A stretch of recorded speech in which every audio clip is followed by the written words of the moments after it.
آج میں اس امت کو دیکھتا ہوں، آج مسلمانوں کے ممالک کو دیکھتا ہوں، کہیں شام میں آگ لگی ہوئی، کہیں تیرا برما چل رہا، کہیں کشمیر میں 16-17 مہینے کا کرفیو، چلتی ہوئی پیلٹ گنے اور دکھتی ہوئی آنکھیں، ضائع ہوتی آنکھیں، اور مسلمانوں کے کٹے پھٹے آدھا اور لٹتی ہوئی بہنوں کی عزتیں۔ آج ہی ہمیں منظر نظر آتا ہے۔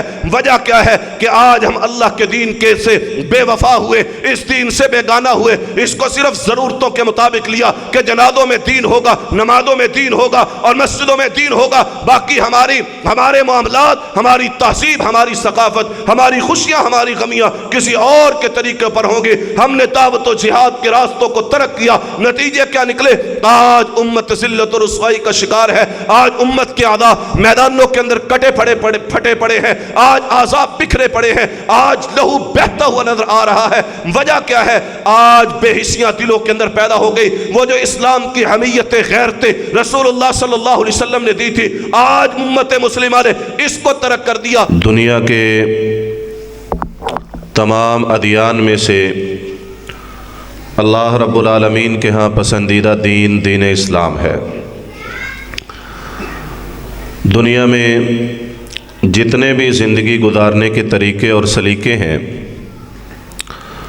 ان سب میں سے اللہ کے نزدیک جو پسندیدہ طریقہ اور سلیقہ ہے اس کو دین اسلام کہا جاتا ہے،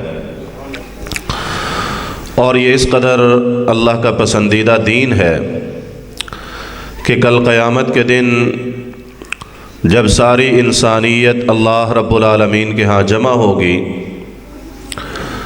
اور لوگ فرمایا تحشرون عراتا حفاتا غرلا، ننگے پاؤں ننگے بدن اکیلے تنہا اللہ کی عدالت میں ہوں گے۔ وَلَقَدْ جِئْتُمُونَا فُرَادَا كَمَا خَلَقْنَاكُمْ أَوَّلَ مَرَّةٍ، تم اکیلے اکیلے ہمارے پاس آؤ گے جیسے ہم نے تمہیں دنیا میں اکیلے اکیلے پیدا کیا تھا۔ اور اس دن سورج 1 میل کے فاصلے پر اور زمین تانبے کی شکل اختیار کر چکی ہوگی، نہ کسی کے رشتہ دار اس کے کام آ رہے ہیں، نہ دوست احباب اس کے کام آ رہے ہیں، بلکہ ہر رشتہ دار دوسرے کو دیکھ کے بھاگ رہا ہے۔ فرمایا یوم یفر المرء من اخی، بندے سے اس کا بھائی بھاگ جائے گا، اس کی اولاد، اس کے بیٹے بیٹیاں، رشتہ دار، عزیز و اقارب، بیوی، فرمایا سارے اس کو چھوڑ کے بھاگ جائیں گے۔ لا يسأل حمیم حمیما، گہرے سے گہرا دوست، ایسا دوست کہ جس کی محبت دل میں جوش مارتی ہو، وہ بھی کہے گا آج میں تیرا کچھ نہیں لگتا۔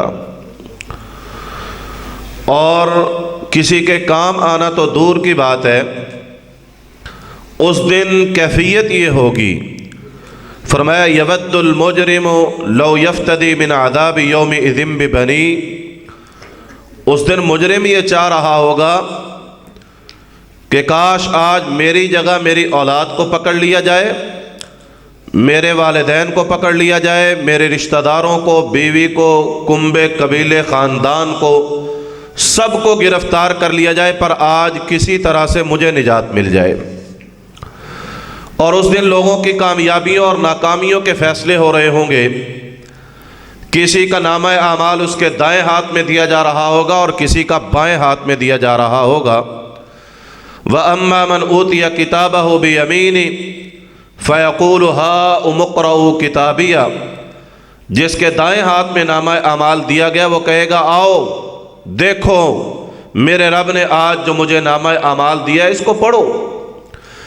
اور جس کے بائیں ہاتھ میں نامہ اعمال دیا جائے گا وہ کہے گا کاش آج یہ نامہ اعمال دیا ہی نہ جاتا، کاش وہ جو موت آئی تھی وہ میرا کام تمام کر دیتی، آج میرے مال نے مجھے کوئی فائدہ نہیں دیا، آج دنیا کے اندر جو قوت، طاقت، سلطنت، امپائر کھڑے کیے تھے، آج ہر چیز ہلاک ہو کے رہ گئی۔ اور اللہ رب العالمین فرمائیں گے اس کو پکڑو، اس کو جکڑو اور اس کو گھسیٹ کے اللہ کی جہنم کے اندر ڈال دو۔ انہ کان لا یؤمن باللہ العظیم، یہ اللہ عظیم پر ایمان نہیں رکھتا تھا۔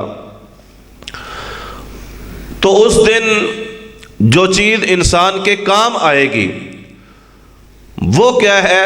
اللہ رب العالمین فرماتے ہیں وَمَن يَبْتَغِ غَيْرَ الْإِسْلَامِ دِينًا فَلَن يُقْبَلَ مِنْهُ وَهُوَ فِي الْآخِرَةِ مِنَ الْخَاسِرِينَ۔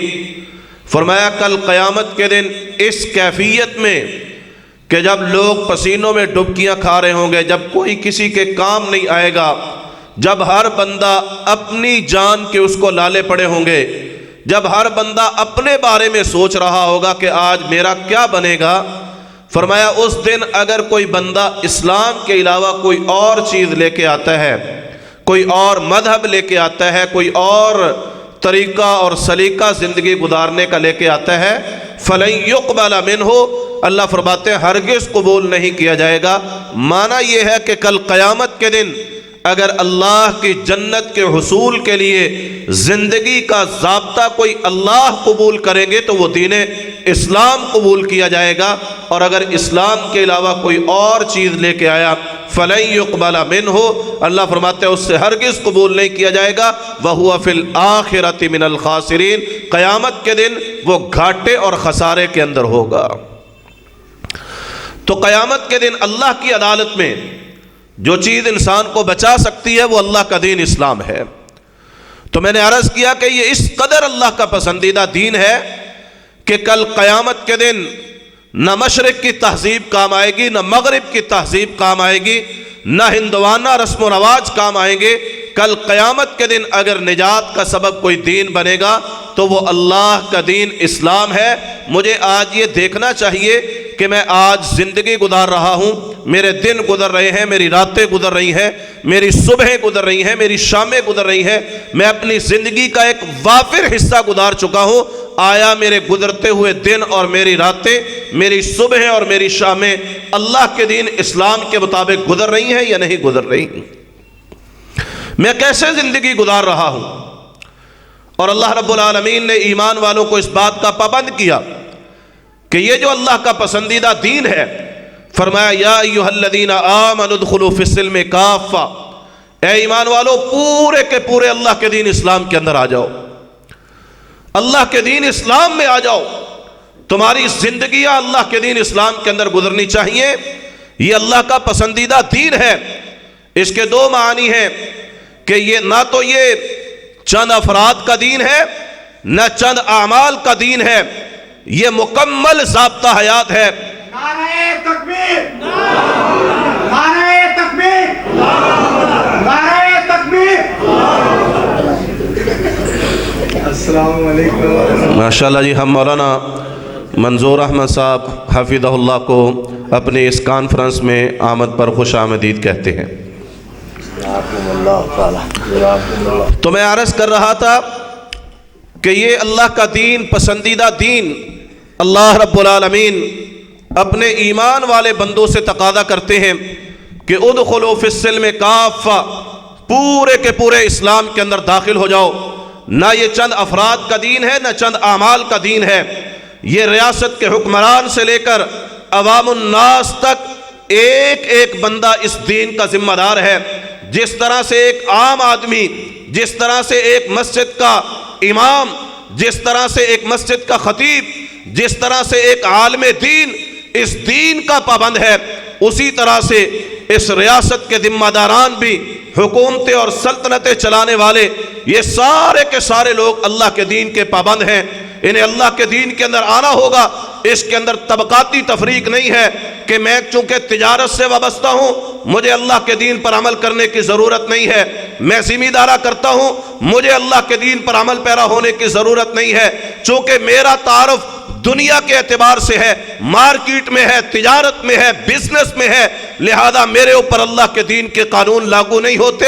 یہ تو مسجد کے امام کو چاہیے کہ 5 وقت کی نماز پڑھے، دین کی دعوت دے، اللہ کے دین پر عمل پیرا ہو، چہرے کو اللہ کے نبی صلی اللہ علیہ وسلم کی سنت کے مطابق بنائے، یہ اس کی ذمہ داری ہے، یہ میری ذمہ داری نہیں ہے۔ نہیں میرے محترم بھائیوں، اس کائنات کے امام جناب محمد الرسول اللہ صلی اللہ علیہ وسلم کائنات کی عظیم ترین ہستی ہیں، اور فرمایا انا سید ولد آدم، میں ساری آدمیت کا سردار ہوں، پوری انسانیت کے سردار محمد الرسول اللہ صلی اللہ علیہ وسلم جب اس دین کو لے کر کے آئے تو صرف پہنچایا نہیں ہے بلکہ عمل کر کے دکھایا ہے. اللہ کے ایک ایک حکم پر عمل پیرا ہوئے پوری زندگی کو اللہ کے دین کے مطابق ڈھالا.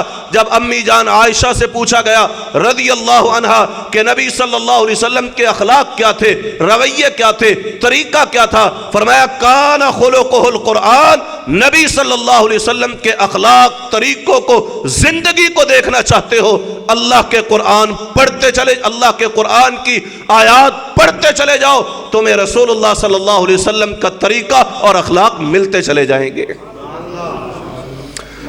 آپ صلی اللہ علیہ وسلم کو بھی اللہ نے مستثنا قرار نہیں دیا کہ آپ اللہ کے دین پر عمل پیرا نہیں ہوں گے. آپ نے اس دین کی دعوت بھی دی ہے اور عمل بھی کر کے دکھایا ہے. اسی طرح سے یہ چند اعمال کا دین نہیں ہے کہ نماز پڑھ لی, رمضان کے روزے رکھ لیے, زکوٰۃ ادا کر دی, عشر ادا کر دیا, عیدین کو ادا کرنے کے بعد اب میری نجی زندگی ہے, میری خوشیاں ہوں گی تو میری مرضی کے مطابق, میری غمی ہوگی تو میری مرضی کے مطابق. یہاں بیٹے کی شادی ہے, بیٹوں کی شادی ہے, بیٹیوں کو میں ان کے فرائض ادا کر رہا ہوں, تو چونکہ یہ خوشی کا موقع ہے اب اللہ کے دین کو تھوڑی دیر کے لیے سائڈ پہ رکھ کے میں اپنی دنیا نبھانا چاہتا ہوں. میں اپنے دنیا کے معاملات, سوسائٹی کے تقاضے, برادری کے رسم و رواج, ان کو لے کر کے میں ذرا اپنی دنیا بھی دیکھے نا جی. میں ایک معاشرے کے اندر رہتا ہوں, میری ایک برادری ہے, اگر میں دین کو لے کے چلتا ہوں لوگ کیا کہیں گے کہ تیرے بیٹے کی شادی کون سی بار بار ہونی ہے, یہ صوفیت چھوڑ, یہ ملا پن چھوڑ اور آ دنیا کے رنگ میں رنگ جا. ان ساری چیزوں کو دیکھ کر کے یہ اللہ کے دین کو سائڈ پہ رکھ دیتا ہے. کاروبار کا معاملہ آتا ہے, کہتا ہے 1400 سال پہلے پرانی تجارت نہیں چل سکتی. آج آپ دیکھیں دنیا کہاں پہنچ گئی, چاند پہ آج دنیا پہنچ رہی ہے. تجارتوں کے انداز بدلے ہیں, بینکاری کے نظام آئے ہیں, اور دنیا کے اندر آپ دیکھیں کہ لین دین کے اصول کس طرح سے چل رہے ہیں. لہذا یہاں پہ اللہ کے دین نہیں چلے گا. نہیں میرے محترم بھائیوں, یہ چند اعمال کا دین نہیں ہے. سر کی زلفیں دراز سے لے کر پاؤں کے ناخن تک ہمیں اللہ کے دین اسلام کے اندر آنا ہوگا. نہ قوانین بدلے جائیں گے, نہ نظام بدلا جائے گا, نہ طریقہ بدلا جائے گا, نہ تہذیب بدلی جائے گی, نہ ثقافت بدلی جائے گی, نہ معاملات بدلے جائیں گے, نہ عقائد بدلے جائیں گے, نہ سیاست بدلی جائے گی, نہ ہی دوسرے تیسرے عبادات کے معاملات بدلے جائیں گے, بلکہ ایک ایک چیز کو اللہ کے دین اسلام کے مطابق کرنا ہوگا. لیکن یاد رکھیں جب قومیں یہ روش اپناتی ہے, یہ رویے اپناتی ہے کہ وہ اللہ کے دین کو منمانیوں کے طور پہ لیتے ہیں, مرضی سے لیتے ہیں, آسانیوں میں لیتے ہیں, ضعیفوں کے لیے اور دین ہے, شرفاء کے لیے اور دین ہے, تو پھر قومیں ہلاکت کی راہوں پہ چل کھڑی ہوا کرتی ہیں. رسول اللہ صلی اللہ علیہ وسلم کے پاس ایک کیس آتا ہے. یہ قبیلہ بنو مخزوم کی عورت ہے, اس نے چوری کر لی ہے. اللہ کے نبی صلی اللہ علیہ وسلم کے پاس کیس آیا اور قبیلے کے لوگ کہہ رہے ہیں اگر ہماری عورت نے چوری کی ہے اور چوری ثابت ہوتی ہے تو پھر اس کا تو اسلام کے قانون کے مطابق ہاتھ کٹے گا, اگر ہاتھ کٹتا ہے تو برادری کی ناک کٹ جائے گی. اب کیا کیا جائے؟ تلاش کرتے ہیں کسی بندے کو سفارشی بنا کے بھیجا جائے. اسامہ بن زید رضی اللہ عنہ کو تلاش کر کے کہ یہ اللہ کے نبی صلی اللہ علیہ وسلم کے بڑے چہیتے ہیں, شہید کے بیٹے ہیں, رسول اللہ صلی اللہ علیہ وسلم کو ان سے بڑی محبت ہے, اسامہ جائیے نا ہماری عورت کی سفارش کر دیجئے. سفارش لے کے جاتے ہیں. اللہ کے نبی اعلیٰ خاندان ہے, قریش قبیلے کی ایک شاخ بنو مخزوم ہے, ان کی عورت نے چوری کی ہے, اگر حد لگتی ہے, ہاتھ کٹتا ہے, قبیلے میں ناک کٹ جائے گی, اللہ کے نبی معاشرے میں ان کی عزت رول جائے گی, پگڑیاں رول جائیں گی, آپ کوئی اور راستہ نکال لیجئے. اللہ اکبر کبیرہ. رسول اللہ صلی اللہ علیہ وسلم اپنی تمام تر محبتوں کے باوجود, شفقتوں کے باوجود, رحمتوں کے باوجود کیا فرماتے ہیں؟ اتشفع حدا من حدود اللہ, او اللہ کے قانون میں سفارشیں کرتے ہو, تم اللہ کے قانون میں سفارش لے کے آئے ہو. یاد رکھو انما اہلک الذین کانوا قبلکم اذا سرق فیہم الشریف ترکوہ واذا سرق فیہم الضعیف اقاموا علیہ الحد. فرمایا تم سے پہلی قومیں ہلاک اس وجہ سے ہوئیں کہ ان کے درمیان طبقاتی نظام موجود تھے. کوئی معزز آدمی چوری کرتا چھوڑ دیتے تھے, اس کو NRO دے دو, اس کو جناب بہترین جیل دے دو, اس کو فلاں قانون کے تحت چھٹی دے دو. اس نے پورا ملک لوٹ کے سوئس بینکوں میں رکھ دیا, کہتے ہیں اس کو چھوڑ دو, کوئی بات نہیں ہے, یہ سیاسی آدمی ہے, اس نے قوم کی خدمت کی ہے, یہ اتنی بار وزیر اعظم رہا ہے. اللہ کے پیغمبر صلی اللہ علیہ وسلم فرماتے ہیں او قوموں کی ہلاکت کا سبب کیا تھا کہ جب کوئی شریف آدمی چوری کرتا چھوڑ دیا کرتے تھے, جب کوئی کمزور آدمی چوری کرتا حد کو قائم کیا کرتے تھے. اور تاریخ صاف جملے ارشاد فرمائے محمد الرسول اللہ صلی اللہ علیہ وسلم نے فرمایا تم قبیلہ مخزوم کی فاطمہ کی بات کرتے ہو, لو کانت فاطمہ تو بنت محمد سرقت لقطعت یدہا, اگر محمد صلی اللہ علیہ وسلم کی بیٹی فاطمہ بھی چوری کرتی میں اس کا ہاتھ بھی کاٹ دیتا.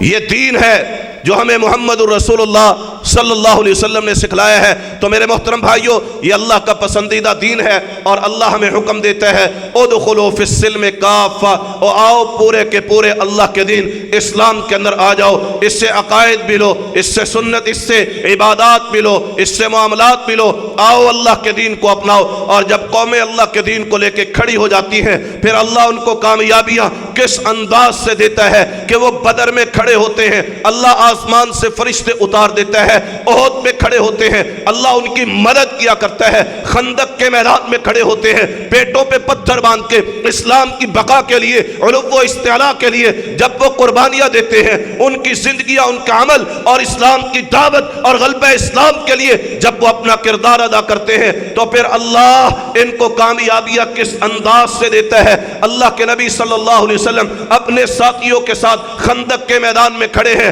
اور جذبات یہ ہیں نحن الذین بایعوا محمدا علی الجہاد ما بقینا ابدا, علی الاسلام ما بقینا ابدا, علی الدین ما بقینا ابدا. تینوں قسم کے الفاظ محدثین نے اپنی کتب کے اندر ان کو روایت کیا کہ ہم جب تک زندہ رہیں گے دین کی بقا کے لیے, اسلام کی بقا کے لیے, جہاد کو قائم کرنے کے لیے ہم اپنی جانوں کے نذرانے پیش کرتے رہیں گے. جب جذبات یہ تھے تو پھر اللہ کے نبی صلی اللہ علیہ وسلم پتھر پر, چٹان پر چوٹ مارتے ہیں. فرمایا مجھے روم دے دیا گیا, میں اس کے سرخ محلات کو دیکھ رہا ہوں. دوسری ضرب لگائی, فرمایا مجھے ایران دے دیا گیا, میں اس کے سفید محلات کو اپنی آنکھوں سے دیکھ رہا ہوں. تیسری ضرب لگائی, فرمایا مجھے یمن دے دیا گیا, میں صنعاء کے پھاٹک اپنی آنکھوں سے دیکھ رہا ہوں. ادھر اللہ کے لشکر آئے اور کافروں کے پاؤں اکھڑے, شکست فاش سے دو چار ہوئے, اور اللہ کے نبی صلی اللہ علیہ وسلم اپنے ساتھیوں کے سامنے کھڑے ہو کے اعلان کر رہے تھے اور اب کو تمہاری قربانی اتنی پسند آئی ہے, دین کے لیے جذبات اتنے پسند آئے ہیں, آج کے بعد کسی لشکر کو یہ جرت نہ ہوگی کہ وہ مدینہ پر حملہ کر سکے.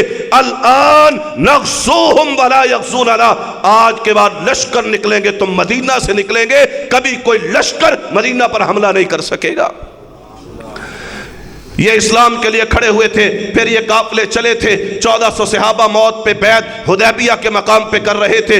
10,000 کا لشکر فتح مکہ کے لیے تھا, وہاں سے حنین کا سفر تھا, سخت گرمی کے موسم میں تبوک کا سفر کرتے چلے جا رہے تھے. انہوں نے اللہ کے دین کے لیے قربانیاں دی تو پھر اللہ نے وہ منظر دکھایا کہ رسول اللہ صلی اللہ علیہ وسلم کی حیات طیبہ میں یہی اللہ کا دین دنیا میں غالب آیا. تو آپ صلی اللہ علیہ وسلم اپنی زندگی میں جزیرۃ العرب پر اسلام کو غالب کر کے جا رہے تھے, اور آپ صلی اللہ علیہ وسلم قسطنطنیہ کا بھی راستہ دے کے جا رہے تھے. آپ صلی اللہ علیہ وسلم جو ہے وہ سمندروں کے جہاد کو بھی اور لڑائیوں کو بیان کر کے جا رہے تھے. آپ صلی اللہ علیہ وسلم یہ چین اور ترکوں کے علاقے, ان کے بارے میں بھی آپ بشارتیں دے کے جا رہے تھے. پھر اللہ کے نبی صلی اللہ علیہ وسلم ہند اور سندھ کی بھی فتح کا اعلان کر رہے تھے کہ میری امت کے لوگوں, جو راستہ میں نے تمہیں دیا ہے, یہ جو لشکر اسامہ میں تیار کر کے جا رہا ہوں, یہ لشکر چلتے رہیں گے, اللہ کے دین پر قربانیاں ہوں گی, اس دین پر عمل پیرا ہو جاؤ گے تو پھر اللہ تمہیں دنیا کی حکومت و حکمرانی عطا فرمائے گا.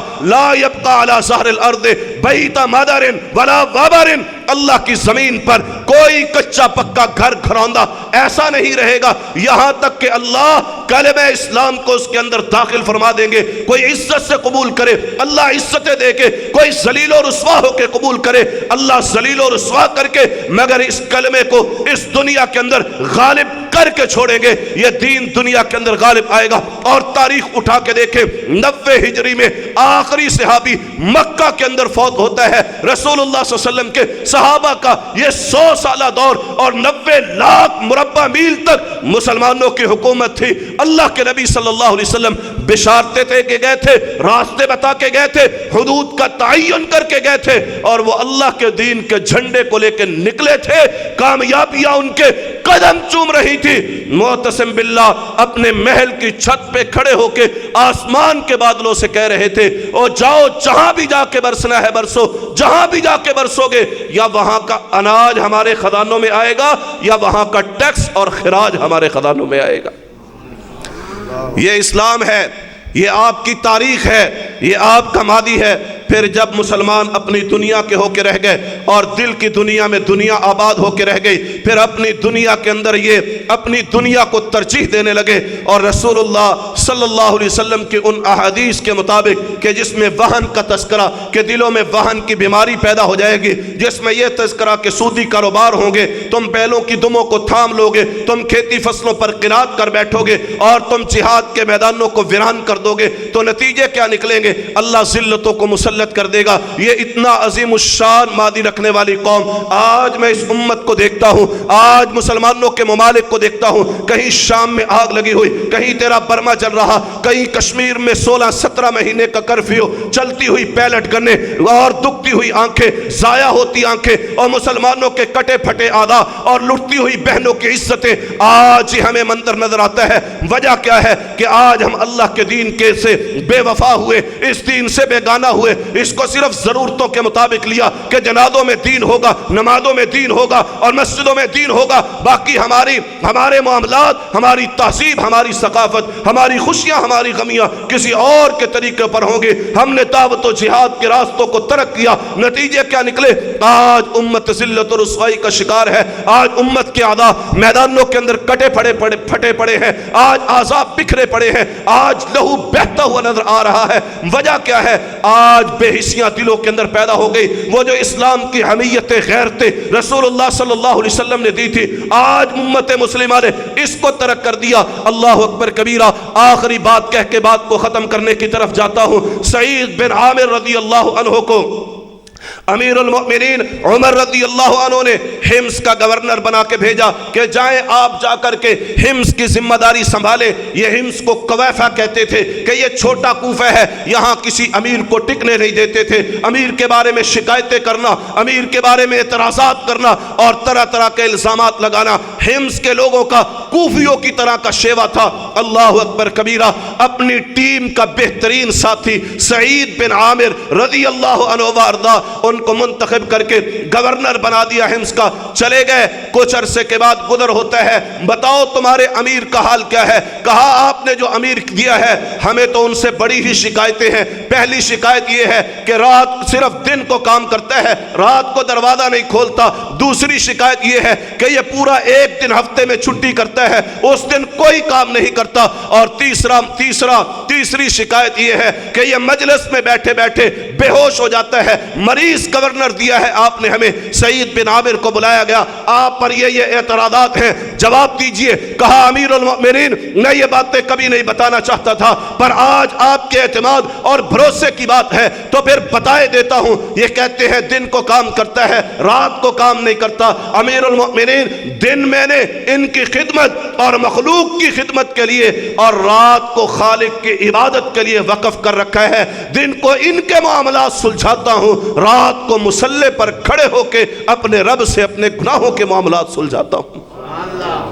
میری ساری رات تو عبادت میں گزر جاتی ہے، اس لیے کام نہیں کر پاتا۔ دوسرا کہا کہ امیر المؤمنین یہ ایک دن چھٹی کرتا ہے۔ امیر المؤمنین جب آپ نے بھیجا تھا تن بدن پہ ایک ہی سوٹ تھا، وہی لے کے آیا تھا، اور پھر جب ہفتہ گزرتا ہے میلا ہو جاتا ہے تو میں پھر اس کو دھوتا ہوں، اس کے خشک ہونے کا انتظار کرتا ہوں، اسی میں میرا پورا دن نکل جاتا ہے۔ تیسری شکایت انہوں نے یہ کی کہ یہ مجلس میں بیٹھے بیٹھے بے ہوش ہو جاتے ہیں۔ تو امیر المؤمنین اصل میں ماجرا یہ ہے کہ ابھی میں مسلمان نہیں ہوا تھا، ایک صحابی خبیب بن عدی کو مشرکین مکہ گرفتار کر کے لائے، پھر آ کے مکہ کے اندر اس کی بولی لگی، انہوں نے کہا مقتولین بدر کا ہم انتقام لیتے ہوئے اس کو سولی پہ چڑھائیں گے۔ خبیب بن عدی کو خریدا گیا، پھر ایک منادی کرائی گئی، اعلان کروایا گیا کہ فلاں دن اس کو سولی پہ چڑھایا جائے گا۔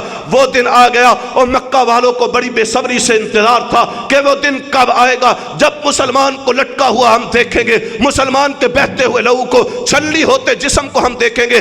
وہ دن آیا، پھر خبیب بن عدی کو ایک مقام پہ لے جا کے لٹکا دیا گیا، نیچے سے لوگ تیر مار رہے تھے، تلواریں چلا رہے تھے، جسم سے لہو بہ رہا تھا اور تن بدن سے گوشت کے چیتھڑے اڑ رہے تھے۔ میں بھی ان تماشا دیکھنے والوں میں شامل تھا، میں نے خبیب بن عدی کے بہتے ہوئے لہو کو دیکھا، چھلی ہوتے جسم کو دیکھا۔ پھر میں کیا دیکھتا ہوں کہ خبیب بن عدی کے لبوں پہ جنبش آتی ہے اور ان کے ہونٹ ہلتے ہیں۔ میں نے جب کان لگایا تو دعا کر رہے تھے، ان کی زبان سے الفاظ نکل رہے تھے، اللہم احصہم عددا واقتلہم بددا ولا تغادر منہم احدا۔ اے اللہ، آج یہ جو میری موت کا تماشا دیکھنے کے لیے آئے ہیں، میری شہادت کا تماشا دیکھ رہے ہیں، آج میرے بہتے ہوئے لہو اور چھلی ہوتے جسم کو اور میرے انگ انگ سے نکلتی ہوئی جاں کو دیکھ رہے ہیں، اللہ ان کو دیکھ لے، ان کو گن لے، اللہ ان میں سے کسی ایک کو بھی نہ چھوڑنا، ایک ایک کو کاٹ کے رکھ دینا۔ سعید بن عامر رضی اللہ عنہ فرماتے ہیں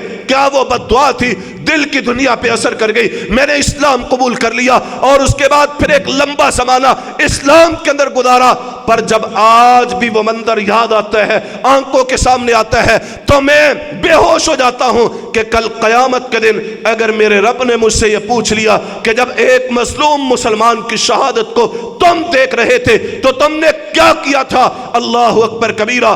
سعید بن عامر کہتے ہیں امیر المؤمنین یہ سوچتا ہوں بے ہوش ہو جاتا ہوں۔ میرا کہنے کا مقصد یہ ہے، ایک شہادت کو دیکھا تھا، حالت کفر میں دیکھا تھا، اسلام قبول کرے، ان الاسلام یہدم ما کان قبلہ، اسلام پہلے گناہوں کی عمارت کو منہدم کر دیا کرتا ہے۔ اللہ نے تو معاف کر دیا، پر دل میں احساس تھا کہ ایک مسلمان کے بہتے ہوئے لہو کو دیکھا تھا، ایک مسلمان کی شہادت زندگی میں مستقل مریض بنا گئی۔ آج لاکھوں شہادتیں ہیں، اپنے موبائل پہ دیکھتا ہوں، فیس بک پہ دیکھتا ہوں، یوٹیوب پہ دیکھتا ہوں، بہتے ہوئے لہو کو دیکھتا ہوں، اس روتے ہوئے بچے کی آہیں اور سسکیاں سنتا ہوں جو اپنے نانا کی لاش پہ بیٹھ کے روتا ہوا امت کو پکار رہا ہوتا ہے کہ وَمَا لَكُمْ لَا تُقَاتِلُونَ فِي سَبِيلِ اللَّهِ وَالْمُسْتَضْعَفِينَ مِنَ الرِّجَالِ وَالنِّسَاءِ وَالْوِلْدَانِ الَّذِينَ يَقُولُونَ رَبَّنَا أَخْرِجْنَا مِنْ هَذِهِ الْقَرْيَةِ الظَّالِمِ أَهْلُهَا کہ تم جہاد کے لیے کیوں نہیں نکلتے؟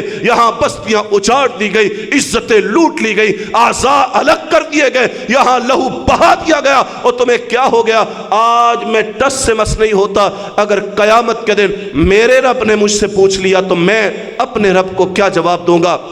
آج اسی بات کی فکر کرنے کی ضرورت ہے۔ آئیے ہم سب پلٹ آئیں اللہ کے دین کی طرف اور اس کے مطابق اپنی زندگیوں کو ڈھالیں۔ یہی ہماری حقیقت ہے، یہی ہماری اصل ہے، یہی ہماری دنیا کی کامیابی اور آخرت کی بقا کا سبب ہے۔ اللہ رب العالمین سے دعا ہے اللہ ہمیں سمجھنے اور عمل پیرا ہونے کی توفیق عطا فرمائے۔ اقول قولی ھذا واستغفر اللہ لی ولکم ولسائر المسلمین۔